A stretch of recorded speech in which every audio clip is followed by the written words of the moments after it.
Discrepo. Creo que ustedes no solo son buenos periodistas, son prudentes, porque aquí les están viendo. Y si ustedes se pasan, pues ya saben, ¿no? Lo que sucede, ¿no? Entonces, pero no soy yo, o sea, es la gente.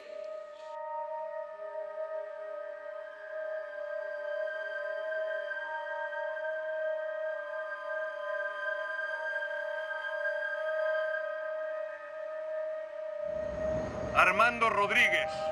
Presente. Teresa Bautista. Presente. Bienvenidos a Zoom F7.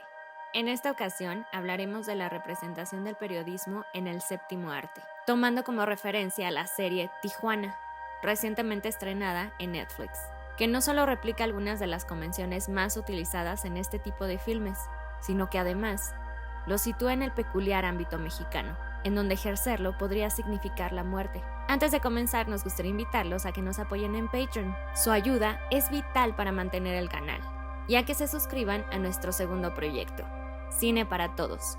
Les dejamos el enlace en la descripción.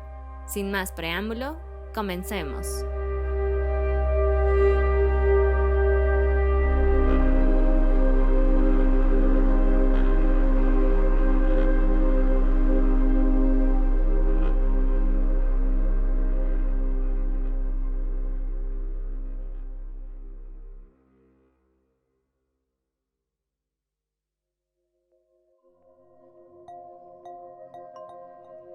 The journalist is a perfect character for film because they're asking questions all the time. They really represent the audience. They want to know everything the audience wants to know. Las primeras aventuras de los periodistas en el cine tenían una particularidad. Eran los mismos miembros de la prensa quienes estaban detrás de los guiones. El oficio, comúnmente mal pagado, los orillaba a buscar trabajo en Hollywood, que crecía a pasos agigantados. Si bien al principio buscaban darle un toque de realismo, rápidamente se fueron configurando ciertas convenciones como la del periodista que resuelve algún crimen, o esa que indica que los miembros de una editorial deben de hablar a gran velocidad, como si siempre tuvieran prisa, elemento que se exploró en una de las cintas pioneras de esta especie de subgénero, The Front Page. Stories about journalism are often stories about the media, changes in the media and technology and attention. And they tend to be stories about kind of anxiety about the attention of the American media consumer and what they're interested in and whether they're looking in the right place, and the hard-boiled people who are either exploiting their attention or just giving them what they need. In many films about journalism, the journalist may be a scoundrel, but the public looks terrible. In Ace in the Hole, for example, Billy Wilder, the director, is more concerned with the public reaction to this tragedy, which he paints in very dramatic terms. The public being lusting for information about this man trapped, who will do anything, get a T-shirt just to say they were there, watching what's going on. Hey, what are you doing? Taking your picture. What for? Gonna put it in the paper. En este tipo de filmes, tal como lo menciona la definición anterior, no se busca explorar solo la aventura del periodista en la búsqueda de la verdad. También se pone de manifiesto, al menos en algunos casos, su relación con el lector, o con aquel que recibe la noticia del otro lado de la pantalla. El periodismo ha fungido como eje de varios géneros. Dentro de la convención clásica, es decir, la del periodista y su proceso de investigación, hasta publicar un reportaje se encuentran filmes como Spotlight, All the President's Men o The Post. También están aquellos que le usan como pretexto para ahondar en la biografía de alguien o para retratar un momento determinado, como Capote, que retrata la vida de Truman Capote a partir de las entrevistas que realizó para escribir su afamada novela A Sangre Fría, o Frost Nixon, que emplea como referencia la entrevista que fue crucial para el caso Watergate. Otras muestran a manera de thriller o sátira el lado oscuro del periodismo. Está el caso de Nightcrawler, que indaga en las consecuencias de la captura y venta de material audiovisual sensible a medios sensacionalistas, o Zodiac, en donde un caricaturista se obsesiona con descubrir la identidad de un asesino serial, o quizá la más aclamada de todas, Network, dirigida por Sidney Lumet, que no solo coloca el foco en aquello que ocurre detrás de un programa de noticias, sino en cómo el morbo de la gente y los ratings determinan el tipo de contenidos que se ofrecen a las audiencias. Una obra maestra relevante en los tiempos que corren en los que cualquiera puede crear contenido, y que además fue una especie de eco del suicidio en vivo de la periodista Christine Chobot, o a manera de exploración de personajes en cintas que no son propias del subgénero, pero que son necesarios para provocar que la trama avance. Un ejemplo es Clark Kent, en prácticamente todas las adaptaciones de Superman, o en Another Day of Life, adaptación animada del libro homónimo escrito por Richard Kapuscinski. La relación entre el cine y el periodismo han entregado películas con gran factura técnica, estética y narrativa. Uno de los ejemplos más sobresalientes es un filme que inspiró notablemente, One Flew Over the Cuckoo's Nest, Shock Corridor, cinta orquestada por Sam Fuller, en donde un periodista se interna en un manicomio para resolver un asesinato, escribir un libro y posteriormente ganar un Pulitzer. Todo aquello aderezado con una crítica social a lo que ocurría en Estados Unidos en aquella época. O Ciudadano Kane, del genio Orson Welles, considerada por muchos como la mejor ópera prima. Una película que exploraremos exclusivamente en otro video, ya que por sus rupturas e innovaciones determinó el cine estadounidense que le precedió. A su vez, el documental no solo le ha dado voz a los periodistas, como en El Paso de Berardo González, en donde se nos muestran 3 casos de exilio a consecuencia de amenazas por parte del crimen organizado. El documental también ha servido como vehículo de expresión cuando el espacio en el periódico no es suficiente. Estos lo utilizan a manera de extensión de alguna problemática determinada, como en Citizen4. Y es en ese cruce entre el documental y la ficción, en ese uso del personaje como potenciador de una trama, y al mismo tiempo la manera clásica del hecho de investigar a partir de una redacción o semanario, que se encuentra Tijuana. La serie tiene una particularidad que no se inserta en el canon principalmente hollywoodense. Está basada en lo que ocurre en México. En Río 12 hemos experimentado una soledad macabra porque nada de lo que publicamos tiene ecos ni seguimiento y esa desolación nos hace más vulnerables. Muchas gracias. Muere asesinado en México el periodista Javier Valdez, premiado en múltiples ocasiones por su trabajo sobre el narcotráfico. Tiroteado por pistoleros en el estado de Culiacán, su cuerpo quedó tendido en el suelo cerca del semanario Río 12. Corresponsal del diario La Jornada, Valdez publicó en febrero una entrevista con un emisario del supuesto sucesor de Joaquín El Chapo Guzmán al frente del cártel de Sinaloa. El contexto y la sistematización de violencia contra periodistas en el país no solo ha incrementado, sino que se ha vuelto muy vinculada en cuanto a investigaciones que denuncian al poder público y al poder privado, y en los cuales esas agresiones han aumentado. Me refiero propiamente a servidores públicos, altos funcionarios, gobernadores, exgobernadores, policías, toda esta cadena que definitivamente representa al Estado. Y siendo el Estado, pues parece que sí le ha hecho la guerra al periodismo. Y cuando ellos dicen la guerra al periodismo, quizá parecería una frase exagerada, quizá, pero yo no lo creo. Y no lo creo porque estando en ese contexto, cualquier nota que se escribe, por mínima y por poco crítica que sea, les causa demasiados estragos. Es decir, por ejemplo, cuando platicaba con los colegas de Tijuana, cuando me platicaban lo que publicaban, especialmente tengo una amiga que trabaja en Z Tijuana y ella pues me contaba, o sea, cómo eran esos días en los que publicaban, por ejemplo, quiénes eran los que estaban detrás de tal organización o tales personajes, y al día siguiente tenían amenazas, por ejemplo, de ataques o ataques directos. O sea, esto no ha acabado, esta historia para Z no ha acabado, esta historia continúa, y ahora estando más vulnerables, existiendo aún más descomposición entre los grupos cartelarios, y bueno, con tanta corrupción que continúa, y vemos que los que deberían de estar culpables y encerrados en la cárcel están libres. Según artículo 19, México es por mucho el país más violento para ejercer el periodismo en América, equiparable solo a zonas en guerra. Durante la gestión del expresidente Enrique Peña Nieto fueron asesinados 47 periodistas, y en el periodo que comprendió del año 2000 al 2018 se contabilizaron 124 homicidios y 19 desapariciones. Hecho lamentable porque apenas en 5 meses del actual gobierno han muerto 5 periodistas más. Las cifras son brutales, pero lo es más el porcentaje de impunidad, prácticamente del 100%. No hay, ni habrá, justicia para muchos de los compañeros acaecidos, sobre todo porque hay personajes del Estado mexicano involucrados. Más allá de los datos, es innegable que en México exponer la corrupción, sacar a relucir la verdad, cuesta la propia vida.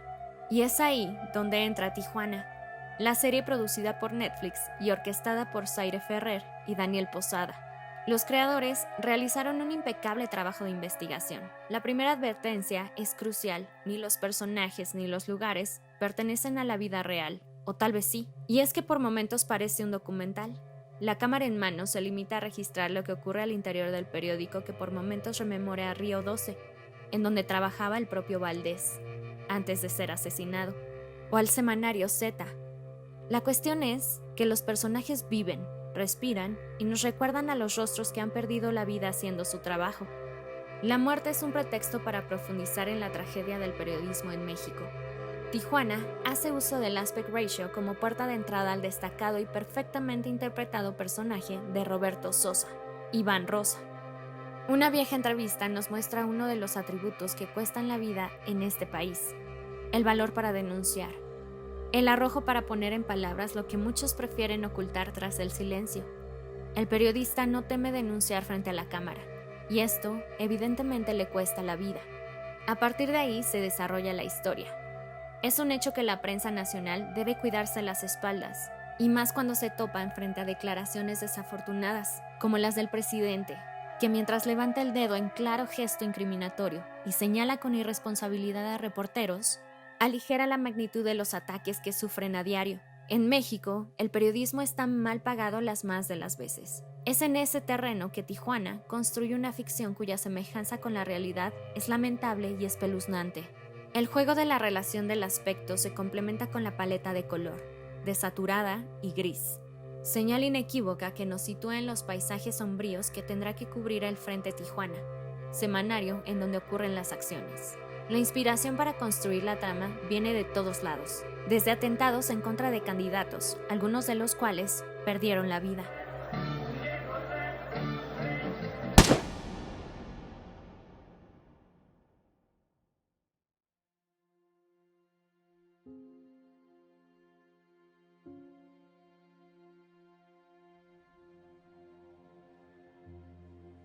Hasta atentados directos en contra de redacciones alrededor del país. Todo aquello capturado con una cámara en mano que sigue a los personajes entre las calles norteñas, para sumergirnos en las habitaciones en donde transcurre la investigación. De sus entrevistas se plantea el ejercicio crítico y ético de hacer periodismo, y por ende, la búsqueda de la verdad. Un buen periodista nunca miente, se dice en uno de los diálogos de la serie, y dicho precepto es llevado hasta sus últimas consecuencias por Antonio Borja, director del semanario y líder moral de un equipo comprometido con su causa. Jefe que recuerda a personas de la vida real como Ismael Bojorquez, director de Río 12, o a Jesús Blancornelas, de Semanario Z. Borja procura a sus corresponsales, pero está consciente de los peligros que enfrentan, de la amenaza latente, y es en esta relación donde subyace una de las principales virtudes de la producción: el reparto. Comandados por Damián Alcázar y por una brillante Tamara Vallarta, cuyo personaje recuerda los peligros de ser una novata en un contexto tan hostil. Se percibe la unión del cast. Se nota la protección de Damián representada a su vez de manera natural. Además se retoman algunas de las características de los personajes femeninos del subgénero. The female reporter is very interesting in film because on one hand, it's one of the few professions where the female reporter is equal to the male reporter. Does everything the male reporter can do and does it better. Los dilemas se trasladan también a un editor y a una fotógrafa de nota roja, testigos directos de los asesinatos. Conforme avanza la trama, la investigación se va reflejando en un tablero, en donde se conectan los hechos y las personas, similar a los que se hacen en la realidad, y todo aquello destinado a no publicarse. 2 episodios nos enfrentan al principal dilema: publicar o no la información. Una de las grandes anécdotas de Río 12 es cómo miembros de los cárteles buscaron a toda costa evitar la publicación del periódico. A las 4:30 de la mañana me habla el muchacho de distribución y me dice: oiga, aquí hay gente armada y se van a llevar el periódico. pusieron al teléfono, muchacho, no, pues es que queremos comprarle el periódico, no se lo vamos a vender, le digo, el periódico lo tengo que entregar en las tiendas. Anécdota que también se cuenta en Tijuana, así como la de un levantón. Ambos acontecimientos fundamentales para entender la ética del periodismo. Esa que fue registrada en libros como Romper el silencio, en donde se dice que a veces la única opción para sobrevivir es mantenerse callado. Esa virtud, la de presentar ese dilema sin caer en la obviedad, es lo que hace de Tijuana una serie imprescindible. Su final nos recuerda la inevitable realidad. Los protocolos de seguridad a periodistas son básicamente inexistentes. Los mecanismos de protección a periodistas históricamente, desde que se implementaron, han sido ineficaces, insuficientes e infiltrados por corrupción. No han servido para lo que fueron diseñados. Es decir, te pongo un ejemplo. Cuando lanzan los mecanismos, brindan los botones de pánico. ¿Pero de qué te sirve un botón de pánico? O sea, digamos que esto siempre sucede en los momentos menos inesperados y cuando el periodista está más vulnerable. En cualquier momento puede suceder. Es decir, puedes apretar el botón de pánico, pero con ya muchos tiros, ¿no? Ya muerto, no sé. Entonces, la forma en cómo ha evolucionado, desde mi punto de vista, ha sido la misma. Y cuando hablo de la infiltración y corrupción, hablo del caso particular de Veracruz, que es el estado donde más periodistas han sido asesinados. Y es interesante cómo se filtra la información de los periodistas asesinados, cómo de pronto la información que era federalizada llegaba antes a manos de funcionarios locales, y hablo propiamente de Veracruz. Es decir, toda esta esfera hace dudar no solo del mecanismo, sino que los periodistas en la mayoría de las ocasiones no quieren estar en el mecanismo, porque estar en el mecanismo significa que sepan aún más de ti, ¿no? Entonces, ¿qué prefieren? Acercarse más a las organizaciones y lamentablemente recurrir al desplazamiento forzado, a desaparecerse o a vivir en otro país o a dejar el periodismo, y sin que eso signifique que no estén en un riesgo latente. Entonces, ¿cómo se encuentra en este momento ese mecanismo? Exactamente igual. Yo no daría ninguna característica particular sobre lo que está ocurriendo en este sexenio, y hablo con datos duros, hablo con hechos de lo que ha sucedido y en cómo ha reaccionado la propia figura presidencial en torno a la violencia contra periodistas. Es decir, desde su administración, que comenzó el 1 de diciembre, han sucedido 3 asesinatos de periodistas, los cuales definitivamente en su manera de actuar como alto funcionario, como el representante de la nación, han sido exactamente igual que los pasados gobiernos, sin una palabra, sin nada que signifiquen, y pues a grosso modo puedo decir que los esfuerzos pues vienen de la sociedad civil y de las organizaciones y de los colegas que también deciden salir a la calle. Como sentencia una de las frases de Romper el silencio, nuestros compañeros han trabajado en la peor de las soledades, si es que se puede decir eso, que los hemos dejado solos, pero que, sin victimismos, ellos han continuado siendo periodistas, saliendo a la calle día tras día a preguntar, a comprobar, a registrar, aunque sea su propia integridad, su tranquilidad o su vida la que está en riesgo.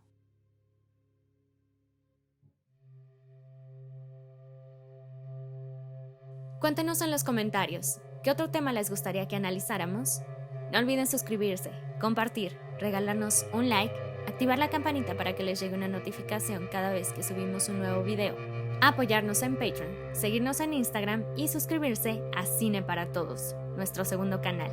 Y para más información sobre cine y fotografía, visitar sumf7.net. Hasta la próxima.